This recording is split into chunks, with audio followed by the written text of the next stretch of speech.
नमस्कार. मी डॉक्टर विजया याच राऊत, राज्यशास्त्र विभाग प्रमुख, नटवरलाल जसभाई पटेल कला व वाणिज्य महाविद्यालय मोहाली, जिल्हा भंडारा, महाराष्ट्र. विद्यार्थी मित्रांनो, आज आपण राज्य धोरणाची निर्देशक किंवा मार्गदर्शक तत्वे याचा अभ्यास करूया. याला राजनीतीची मार्गदर्शक तत्वे सुद्धा म्हणतात, नीती निर्देशक तत्वे सुद्धा म्हणतात आणि इंग्रजीत याला directive principle of state policy असं म्हणतात. भारतीय राज्यघटनेच्या 4थ्या भागामध्ये कलम 36 ते 51 या अंतर्गत राज्य धोरणाची मार्गदर्शक तत्वे यांचा समावेश करण्यात आलेला आहे. राज्यकारभार चालवताना निरनिराळ्या बाबतीत कायदे तयार करत असताना केंद्र सरकार व राज्य सरकारने कोणती धोरणे स्वीकारावी याचे मार्गदर्शन या तत्वाकडून केले जाते. सरकारने कोणत्या प्रकारची कायदे करत असताना कशा प्रकारे करावी याचं मार्गदर्शन या तत्वाकडून होत असते. राज्यव्यवस्थेचा कल्याणकारी दृष्टिकोन या तत्वाच्या माध्यमातून व्यक्त होत असतो.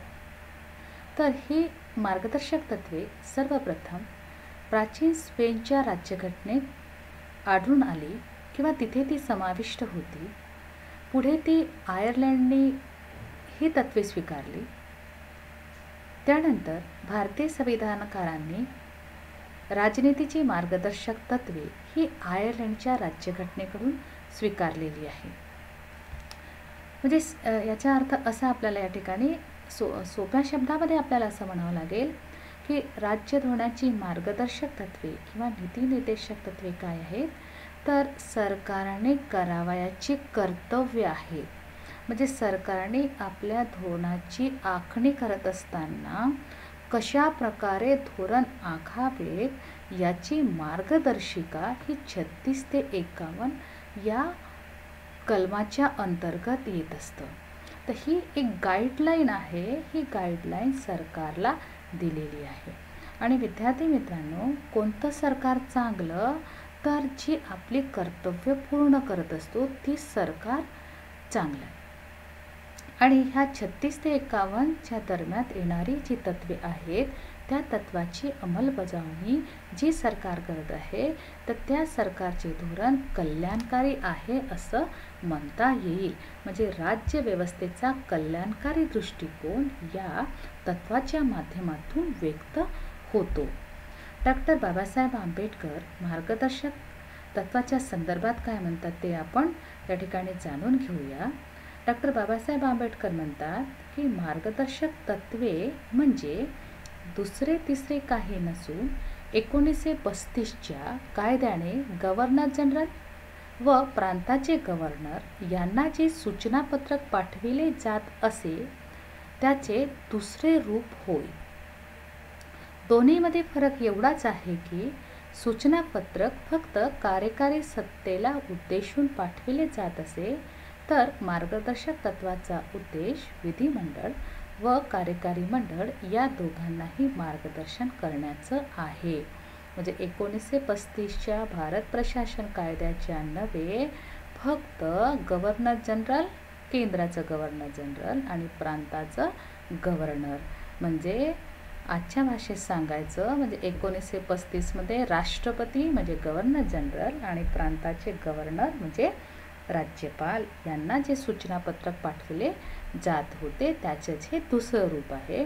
परंतु हे जे मार्गदर्शक तत्वे आहे ही मार्गदर्शक तत्वे आता सध्या विधिमंडळ आणि कार्यकारी मंडळ या दोघांनाही मार्गदर्शन करण्यासाठी आहे. यानंतर आपण 36 ते 51 या कलमाच्या अंतर्गत येणारी जी तत्व आहेत ती क्रमशः आपण बघूया. तर विद्यार्थी मित्रांनो, 37 ही जी कलम आहे ही कलम सांगतं की मार्गदर्शक तत्वाला न्यायालयीन प्रोटेक्शन नाही, न्यायालयीन संरक्षण नाही. जसं आपण बघितलेलं आहे की मूलभूत अधिकारांना न्यायालयीन संरक्षण आहे, मूलभूत अधिकार जर पूर्ण झाली, त्याचं हनन झालं, त्याचं उल्लंघन झालं, तर आपण कोर्टामध्ये जात असतो आणि आपली बाजू ती मांडत असतो. परंतु या ठिकाणी एखाद्या सरकारने आपली कर्तव्य केली नाहीत, तर आपल्याला न्यायालयामध्ये जाण्याची काही आवश्यकता नाही. आपण जाऊ शकत नाही की राज्याने आपली कर्तव्य पूर्ण केलेली नाही, किंवा आपल्याला असं म्हणता येईल की राज्य मार्गदर्शक तत्वाच्या नुसार चाललं नाही, याकरिता आपण न्यायालयामध्ये जाऊ शकत नाही. म्हणजे 37 कलम हे सांगतं की कोणत्याही न्यायालयाकरवी अंमलबजावणी योग्य असणार नाही. म्हणजे या ठिकाणी ही तत्व पूर्ण झाली नाही तर आपण न्यायालयापुढे जाऊ शकणार नाही. म्हणजे न्यायालयीन प्रोटेक्शन, म्हणजे सरकार हे काम करत नाही, यासाठी आपल्याला न्यायालयात जाता येणार नाही. तरी मित्रांनो, याचं महत्त्व अजिबात कमी होत नाही. ह्याच्या आधीच आपण सांगितलं की सरकार कोणतं चांगलं, की जे सरकार जी धोरण आहेत 36 ते 51 या अंतर्गत येणारी जी काही तत्व आहेत, त्या तत्वानुसार धोरण आखतं आणि त्याची अंमलबजावणी करत असतं. तर या ठिकाणी आपल्याला समजून घ्यायचं आहे की 37 हे कलम सांगतं की याला न्यायालयीन प्रोटेक्शन नाही, म्हणजे न्यायालयात आपल्याला जाता येणार नाही. यानंतर कलम 38 काय म्हणतं की राज्याने लोककल्याणाच्या संवर्धनासाठी समाजव्यवस्था प्रस्थापित करणं. 38 सांगतं की समाजव्यवस्था कशा प्रकारची प्रस्थापित करायची, तिचं संवर्धन कसं करायचं, तर समाजव्यवस्थेत न्यायाची प्रस्थापना करणे, म्हणजे सामाजिक न्यायाची प्रस्थापना करणं आणि त्याचबरोबर समतेची व्यवस्था करणं. समतेची व्यवस्था करणं म्हणजेच विषमता नष्ट करणं, हे कलम 38 सांगतं. त्यानंतर कलम 39 काय सांगतं की राज्याने करावयाची सामाजिक तत्वे कोणती आहेत. तर विद्यार्थी मित्रांनो, मार्गदर्शक तत्वे जी आहेत 36 ते 51 या कलमाच्या अंतर्गत येणारी, त्याचे 4 प्रकारामध्ये आपल्याला वर्गीकरणसुद्धा करता येऊ शकेल. तर 4 प्रकारे वर्गीकरण कोणती, तर सामाजिक तत्वे, त्यानंतर राजकीय तत्वे, आर्थिक तत्वे आणि आंतरराष्ट्रीय स्वरूपाची तत्वे. म्हणजे 36 ते 51 या कलमाच्या अंतर्गत येणारी जी तत्वे आहेत त्याचं वर्गीकरण आपण 4 भागामध्ये करू शकतो. कोणती, सामाजिक तत्वे, आर्थिक तत्वे, राजकीय तत्वे आणि आंतरराष्ट्रीय तत्वे. परंतु विद्यार्थी मित्रांनो, एखादं जे तत्व आहे ते तत्व सामाजिक असू शकतं, आर्थिक असू शकतो आणि ते राजकीय पण असू शकतो. आपल्याला स्पेशल हे सामाजिकच आहे किंवा स्पेशल ह्याचं स्वरूप हे राजकीय आहे किंवा आर्थिक आहे असं आपल्याला म्हणता येणार नाही.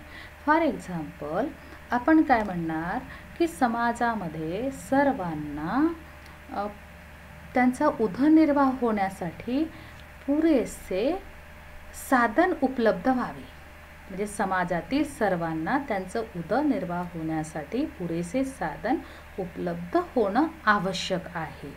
पण आता या ठिकाणी लक्षात ठेवा की सर्व लोकांना, समाजातील सर्व लोकांना, म्हणजे हे सामाजिक तत्व झाले. त्यांना उपजीविकेसाठी, उदरनिर्वाहासाठी साधने उपलब्ध करून देणे ही आर्थिक तत्वे झाली.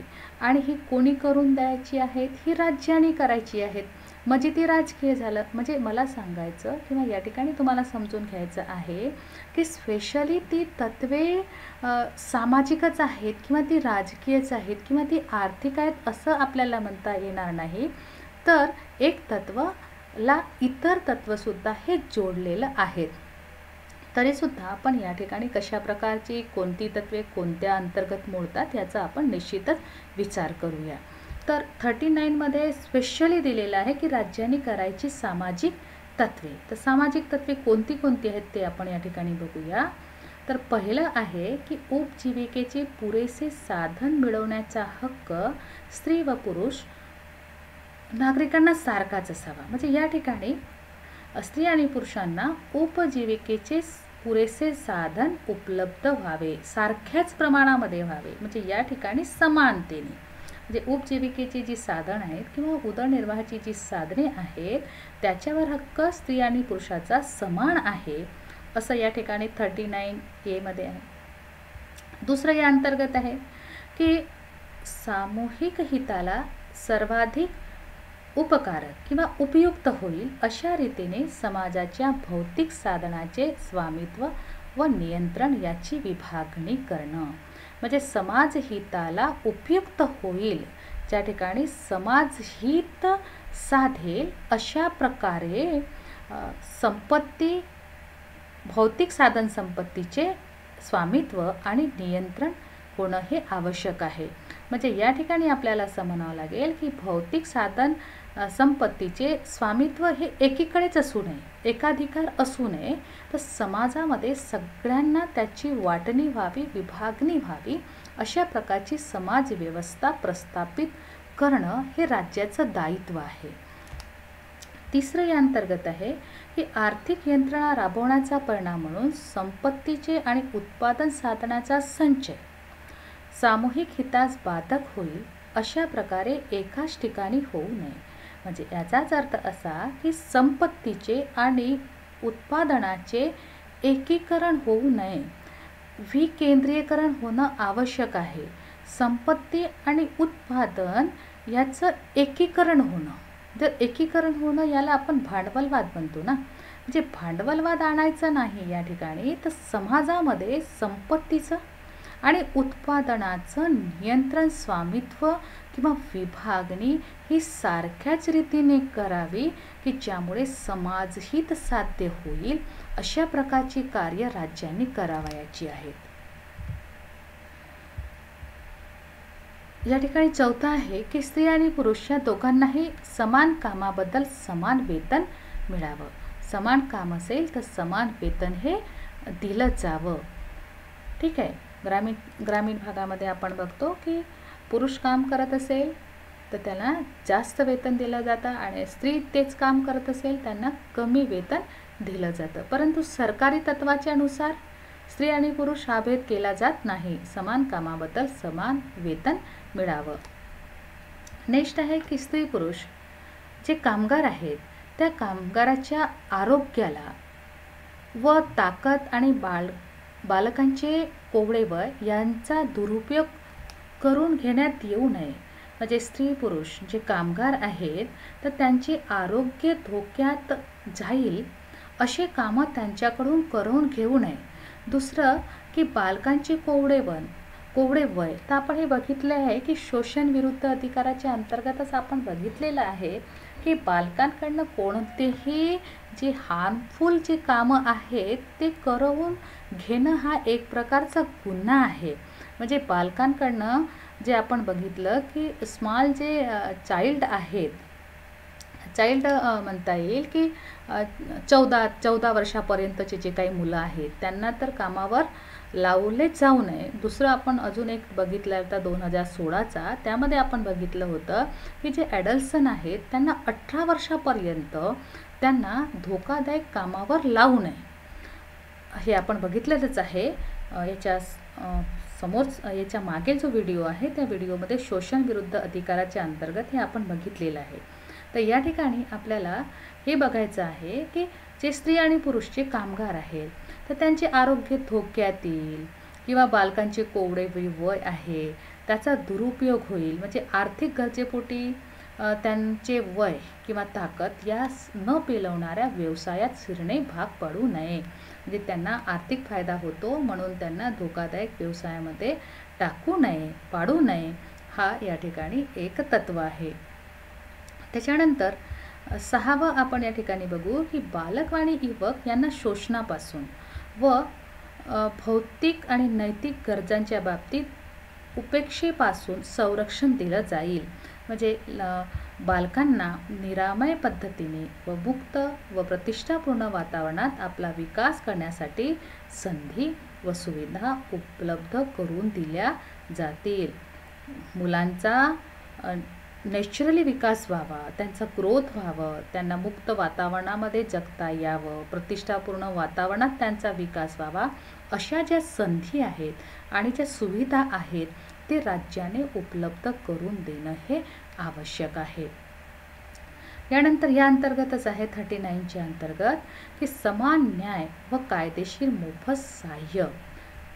आर्टिकल 39 क मध्ये सांगितलेलं आहे की समान न्याय इक्वल जस्टिस असावं आणि कायदेशीर मोफत सहाय्य जी आहे ती लोकांना पुरवली जावी. तर विद्यार्थी मित्रांनो, अशा प्रकारची सामाजिक तत्वाच्या अंतर्गत 39 कलमाच्या अंतर्गत कोणती जी तत्व येतात ते आपण बघितली. यामध्ये आपल्याला थोडक्यात लक्षात ठेवायचं आहे की स्त्री आणि पुरुष यांचा आणि बालकांचा विकास होण्यासाठी त्यांना अर्थार्जनाची साधने उपलब्ध होणं आवश्यक आहे आणि त्यांचं आरोग्य कसं चांगलं राहील या दृष्टिकोनातून ही 39 कलम जी आहे ती कलम आपल्याला या ठिकाणी सांगत आहे की स्त्री आणि पुरुषांचा सर्वांगीण विकास कशा प्रकारे करावा आणि याची अंमलबजावणी करणं हे राज्याचं दायित्व आहे. याच्यानंतर आर्टिकल 40 आहे, 40 आहे, त्या अंतर्गत राजकीय तत्व ही आलेली आहेत. पुढेही राजकीय तत्व आलेली आहेत, परंतु या ठिकाणी आर्टिकल 40 काय सांगतं की ग्रामपंचायतीचं संघटन करण्यासाठी उपाययोजना करेल. म्हणजे गावामध्ये ग्रामपंचायतीही असल्या पाहिजेत. म्हणजे कलम आपल्याला जर कोणी विचारलं की भारतामध्ये ग्रामपंचायतीची स्थापना कोणत्या कलमाच्या नव्हे झाली, तर आपल्याला या ठिकाणी सांगता आलं पाहिजे की भाग 4 मध्ये कलम 40 या अंतर्गत ग्रामपंचायतीचं संघटन झालेलं आहे, तिची स्थापना झालेली आहे. तर या ठिकाणी सरकारने काय करायचं की ग्रामपंचायतीचं ग्रामपंचायती संघटित करण्यासाठी उपाययोजना करेल व त्यांना स्वराज्याचे मूल घटक म्हणून कार्य करण्यास समर्थ करण्यासाठी आवश्यक असतील असे अधिकार व प्राधिकार बहाल करेल. तर ग्रामपंचायती कशा मजबूत होतील, कशा सशक्त होतील, कशा सुदृढ होतील अशी व्यवस्था राज्याने करायची आहे. आणि विद्यार्थी मित्रांनो, आपण हे बघितलेलं आहे की 73वी जी घटना दुरुस्ती झाली किंवा 1993 मध्ये 73वी जी घटना दुरुस्ती झाली त्यामध्ये ग्रामीण स्तराला लोकल लेवलवर फार जास्त महत्त्व आलेलं आहे आणि ह्या स्वशासनाच्या स्थानिक स्वराज्य संस्था ज्या आहेत त्या अधिक मजबूत झालेल्या आहेत. म्हणजे आपल्याला असं म्हणावं लागेल की सरकारने अशा प्रकारचे जे दायित्व आहे कलम 40 या अंतर्गत येणारं ते थोड्याफार प्रमाणामध्ये पूर्ण केलेले आहेत. ग्रामपंचायतला संघटित करण्याचं किंवा समर्थ करण्याचं कार्य सरकारने केलेलं आहे. त्यानंतर कलम 41 काय सांगतं की प्रत्येक नागरिकाला पुरेसे काम व शिक्षण मिळेल, तसेच वृद्ध, आजारपण, बेकारी आणि अपंगत्व आलं असेल तर अशा वेळी सामाजिक मदत मिळू शकेल अशी परिस्थिती निर्माण करावी. म्हणजे प्रत्येक नागरिकाला काम मिळेल, पुरेसे काम मिळेल आणि शिक्षण मिळेल अशी व्यवस्था राज्याने करावी. आणि जर काही विपरीत परिस्थिती निर्माण झालेली असेल, वृद्ध लोक असेल, आजारपण असेल, बेकार किंवा अपंग लोक असतील तर त्यांना सामाजिक मदत मिळवण्याची व्यवस्था सुद्धा सरकारने करावी असं कलम 41 सांगतं. त्यानंतर कलम 42 आपण बघूया. तर कलम 42 सांगतं की श्रमिक ज्या परिस्थितीत काम करत असतील ती परिस्थिती न्याय व मानवी असावी याची काळजी राज्याने घेतली पाहिजे. म्हणजे श्रमिक जे आहे ते मजूर जे जिथे काम करत आहेत, कारखान्यात काम करत आहेत किंवा खाणीमध्ये काम करत आहेत, परंतु ते त्यांच्याकरिता सेफ असलं पाहिजे, हे त्यांच्यासाठी चांगलं असलं पाहिजे. त्यांच्या शरीरावर विपरीत परिणाम होईल किंवा त्यांच्या कार्यक्षमतेवर विपरीत परिणाम होईल अशा वातावरणात त्यांना काम करण्यात भाग पाडले जाऊ नये. याशिवाय प्रसूतीच्या वेळी स्त्रियांना योग्य सहाय्य मिळेल अशी व्यवस्था राज्याने करावी.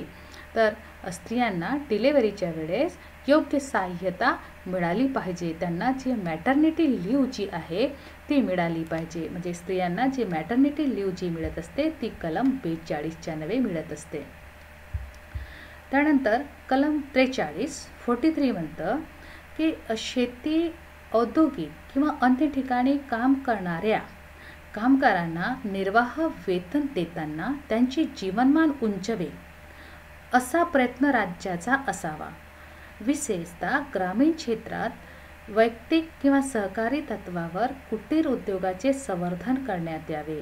म्हणजे या ठिकाणी 43 कलमाच्या नव्हे, जे शेती किंवा औद्योगिक क्षेत्रामध्ये जे काम करतात त्यांना इतके वेतन दिले जावे की त्यांचं जीवनमान उंचवेल, त्यांचं स्टँडर्ड ऑफ लिव्हिंग जे आहे ते उंचावेल इतकं वेतन, ते किमान वेतन जो आहे ते दिलं पाहिजे. कमीत कमी, किमान म्हणजे कमीत कमी वेतन इतकं असावं की त्यांचं जीवनमान सुधारेल, उंचावेल असा प्रयत्न जे आहे ते राज्याने करावं. याच प्रकारे ग्रामीण क्षेत्रामध्ये वैयक्तिक किंवा सहकारी तत्वावर कुटीर उद्योगाचे संवर्धन करणे आवश्यक आहे. जे स्मॉल स्केल जे उद्योग आहेत ते उद्योग राज्याने सुरुवात करावी. कुटीर उद्योग किंवा ग्राम उद्योगसुद्धा आपल्याला या ठिकाणी म्हणता येऊ शकेल. यानंतर 43 या क मध्ये दिलेलं आहे. याच अंतर्गत येतं की उद्योगधंद्याच्या व्यवस्थापनात कामगारांचा सहभाग असावा. म्हणजे जे उद्योगधंदे जे आहेत ते कारखाने आहेत, तिथलं जे मॅनेजमेंट आहेत त्या मॅनेजमेंट काय करतात, धोरणाची आखणी करत असतं ना. तर या धोरणाच्या आखणीमध्ये कामगाराचा सुद्धा सहभाग असावा, त्यांचे सुद्धा प्रतिनिधी हे असावे असं या ठिकाणी कलम 43 क सांगतं. त्यानंतर 43 ख म्हणत आहे की सरकारी संस्थांची स्वेच्छापूर्वक निर्मिती करणं. सहकारी संस्थांची निर्मिती करणं, त्यांना स्वायत्तता उपलब्ध करून देणं, स्वायत्त कारभार, लोकशाही नियंत्रण आणि व्यावसायिक व्यवस्थापन याचे प्रवर्तन करण्यासाठी राज्य प्रयत्नशील असेल. म्हणजे सहकारी संस्थांना कशा प्रकारे बळकटी प्राप्त करता येईल असा प्रयत्न राज्याने करायचा आहे. यानंतर कलम 44 म्हणतं की भारताच्या सर्व नागरिकांसाठी समान नागरी संहिता लाभावी यासाठी राज्य प्रयत्नशील असेल. म्हणजे समान नागरी संहिता किंवा समान नागरी कायदा लाभावा यासाठी राज्य प्रयत्नशील असेल. तर विद्यार्थी मित्रांनो, आपण या ठिकाणी याच्या आधीच सांगितलं होतं की ही जी सर्व कलम आहेत हे वरील आपण 42, 43, 44 जी आपण बघितली, तर त्यामध्ये ही तत्व जी आहेत म्हणजे 42 आणि 43 ही कशाच्या अंतर्गत मोडतील, ही आर्थिक तत्वाच्या अंतर्गत मोडतील. कारण की या ठिकाणी श्रमिकांचा उल्लेख झालेला आहे, मग शेती आणि औद्योगिक क्षेत्राचा झालेला आहे, व्यवस्थापनाचा झालेला आहे. म्हणजे ही जी तत्व आहेत ही कशा स्वरूपाची आहेत, ही आर्थिक तत्वे आहेत. आता या ठिकाणी 44 जी कलम बघा, ते काय म्हणत आहे की भारताच्या सर्व नागरिकांसाठी समान नागरी संहिता किंवा समान नागरी कायदा लाभावा. म्हणजे ही जी तत्व आहेत ही राजकीय तत्वाच्या अंतर्गत मोडतील. यानंतर कलम 45 आपण बघूया. तर कलम 45 म्हणतं की राज्य सर्व बालकांसाठी त्यांच्या वयाची 6 वर्ष पूर्ण होईपर्यंत प्राथमिक बालावस्थेतील देखभाल आणि शिक्षण यासाठी तरतूद करण्याचा प्रयत्न करेल.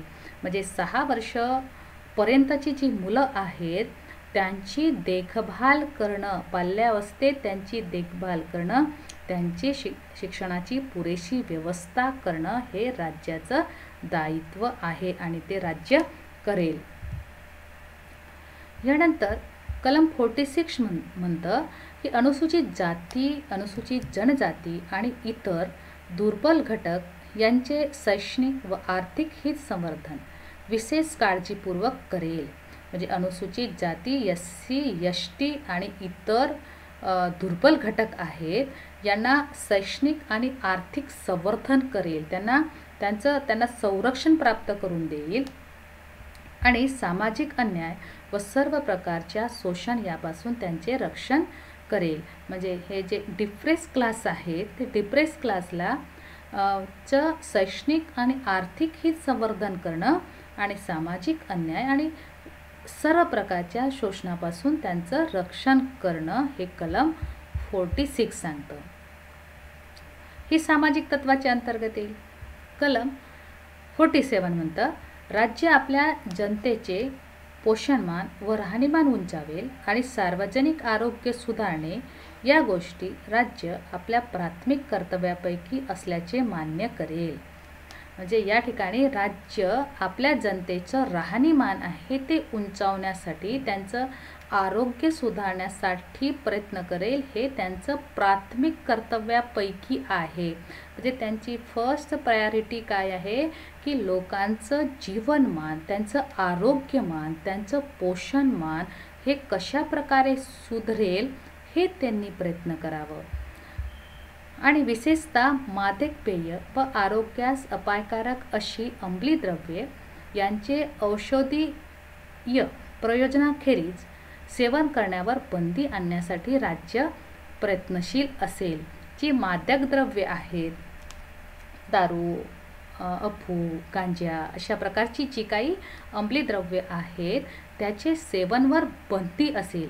फक्त त्यांचं औषधीय प्रयोजनासाठी सेवन करण्यासाठी बंदी आणण्यासाठी प्रयत्न करेल. म्हणजे मादक द्रव्य किंवा अंमली द्रव्य आहे त्यांच्यावर सरकार बंदी आणेल, कारण की त्यामुळे लोकांचं जे आरोग्यमान जे आहे ती आरोग्यमान धोक्यात येत असतं, संकटात येत असतं, आरोग्यमान त्यांचं खालावत असतं. म्हणून मादक द्रव्ये जे आहेत किंवा अंमली पदार्थ आहेत त्यांच्यावर राज्याने बंदी आणावी. यानंतर कलम 48 सांगतं की आधुनिक व शास्त्रीय रीतीने पशु आणि कृषी यांचं संवर्धन करणं हे आवश्यक आहे. यांची सुव्यवस्था करणं यासाठी राज्य प्रयत्नशील असेल. म्हणजे कृषी क्षेत्र जे आहे, शेती जी आहे, तर शेतीमध्ये नवीन नवीन टेक्नॉलॉजी आणेल, आधुनिक उपकरणं आणेल आणि ती जी शेती आहे ही कशा प्रकारची उन्नत करेल असं प्रयत्न सरकारने करावं. कृषी क्षेत्राला आधुनिकतेची जोड असणं हे आवश्यक आहे. जे शेती जी आहे ती 1950 मध्ये ज्या पद्धतीने केली जात होती त्याच पद्धतीने 2020 मध्ये केली जाणार नाही. तर कृषीमध्ये ज्या काही नवीन नवीन टेक्नॉलॉजी आहेत, आधुनिक तंत्र जी आहेत, ती आधुनिक जी साधने आहेत ती साधने शेतकऱ्यांना उपलब्ध करून दिली पाहिजेत. हे सरकारचं असं प्रयत्न असलं पाहिजे. याशिवाय शेतीला जी जोडधंदा म्हणून पशुसंवर्धनसुद्धा असलं पाहिजे. तर पशुसंवर्धनासाठी सुद्धा योग्य ती व्यवस्था जी आहे ती सरकारनं करणं आवश्यक आहे. पशुसंवर्धनामध्ये गाई, वासरं किंवा इतर दूध देणाऱ्या ज्या गायी आहेत किंवा जुंपणीसाठी जे जनावरं लागत असतात तर त्यांचं त्या गायींच्या जातीचे, पशुच्या जातींचे जतन करणं हे सरकारचं दायित्व आहे आणि राज्य असं कृषी आणि पशु संवर्धन उत्तम करेल असं कलम 48 सांगतं. मग कलम 39 म्हणतं की राष्ट्रीय आणि ऐतिहासिक महत्त्वाची स्मारके व स्थाने आणि वस्तू यांचे संरक्षण करणे तसेच त्यांची देखभाल दुरुस्ती करण्याची जबाबदारी राज्याने घ्यावी. जे देशामध्ये जे स्मारके आहेत तर त्यांचे स्मारके आहेत, जे स्थाने आहेत, जे वस्तू आहेत तर त्यांचं जतन करणं, त्यांचं संवर्धन करणं हे राज्याचं दायित्व आहे. जसं आपल्याला म्हणता येईल की आग्र्याचं ताजमहल आहे, तर हे काय आहे, ऐतिहासिक महत्त्वाची स्मारके आहेत. किंवा इंडिया गेट आहे, गेटवे ऑफ इंडिया आहे, किंवा आपल्याला असं म्हणता येईल की एखाद्या महान पुरुषांचं किंवा ज्यांनी राष्ट्रीय लढ्यामध्ये किंवा सामाजिक सुधारणामध्ये ज्यांनी बरंच चांगलं काम केलेलं आहे, कामगिरी केलेली आहे, अशा व्यक्तीचं घर जे आहे, जन्मगाव आहे किंवा त्यांचं जे घर आहे तर हे त्यांचं जतन करणं हे सरकारचं दायित्व आहे. ते स्मारके, स्थान, वस्तू ज्या आहेत ह्या देशाच्या ऐतिहासिक धरोहर आहेत तर त्यांचं जतन करणं हे राज्याचं दायित्व आहे. कलम 50 सांगते की कार्यकारी यंत्रणेपासून न्याय यंत्रणा अलग ठेवण्याकरिता राज्य उपाययोजना करेल. म्हणजे या ठिकाणी हे सांगत आहे की 50वी कलम की कार्यकारी यंत्रणा आणि न्याय यंत्रणा ही एकच असता कामा नये. कार्यकारी यंत्रणा जी आहे सरकार, कार्यकारी यंत्रणा सरकार जी आहे हे वेगळं आणि न्यायपालिका ही वेगळी, यांचं एकीकरण होऊ नये, तर हे वेगवेगळे असावेत. आधी आपण बघत होतो की सरकारच जी आहे इंग्रजांच्या काळामध्ये की सरकारचे न्यायव्यवस्था बघत होती, तर असं या स्वातंत्र्य भारतात होणार नाही. तर कलम 50च्या नवे कार्यकारी यंत्रणा जी आहे ती न्यायव्यवस्थेपासून वेगळी करण्यासाठी राज्य उपाययोजना करेल. तर यानंतर कलम 51 आपण बघूया. तर 51 मध्ये स्पेशली आंतरराष्ट्रीय स्वरूपाची तत्त्व ही दिलेली आहेत. विद्यार्थी मित्रांनो, पुन्हा मी सांगत आहे की सरकार जी आहे, जी तत्वे जी आहे, तर ती तत्वे चार तत्वाच्या अंतर्गत मोडतात. कोणत्या प्रकारची? सामाजिक तत्वे, आर्थिक तत्वे, राजकीय तत्वे आणि आंतरराष्ट्रीय तत्वे. तर 51 कलमाच्या अंतर्गत ही आंतरराष्ट्रीय तत्वे ही आलेली आहेत. तर राज्यांनी काय करायचं आहे? तर आंतरराष्ट्रीय शांतता आणि सुव्यवस्था याचं संवर्धन करणं, राष्ट्रामध्ये न्यायसंगत व सन्मानपूर्वक संबंध राखण्यासाठी प्रयत्न करणं, संघटित समाज जनसमाजाच्या आपसातील व्यवहारामध्ये आंतरराष्ट्रीय कायदा व तहाची आबंधने याबद्दल आदरभावना जोपासण्यासाठी आणि आंतरराष्ट्रीय विवाद लवादाद्वारे मिटवण्यासाठी प्रोत्साहन देईल असे प्रयत्न राज्याने करावे. म्हणजे आंतरराष्ट्रीय क्षेत्रामध्ये शांतता सुव्यवस्था प्रस्थापित करणं, जे काही राष्ट्रामधील जे काही भांडण तंटे जे वाद आहेत ती वाद शांततेने मिटवण्याचा प्रयत्न करेल आणि त्यासाठी आंतरराष्ट्रीय विवाद हे लवादाद्वारे म्हणजे जे एका वाटाघाटीने म्हणजे वाटाघाटीने मिटवण्यासाठी प्रयत्न करेल. जगामध्ये शांतता सुव्यवस्था कशा प्रकारची लाभेल असा प्रयत्न करण्यासाठी राज्य प्रयत्नशील असेल असं कलम 51च्या अंतर्गत आंतरराष्ट्रीय तत्व आलेली आहेत. तर विद्यार्थी मित्रांनो, आय होप की तुम्हाला ही मार्गदर्शक तत्वे समजली असेल आणि पुन्हा हा व्हिडिओ बघून ते समजून घ्यावेत. या ठिकाणी तुम्ही माझा व्हिडिओ शेवटपर्यंत ऐकून घेतलात त्याबद्दल थँक्यू व्हेरी मच.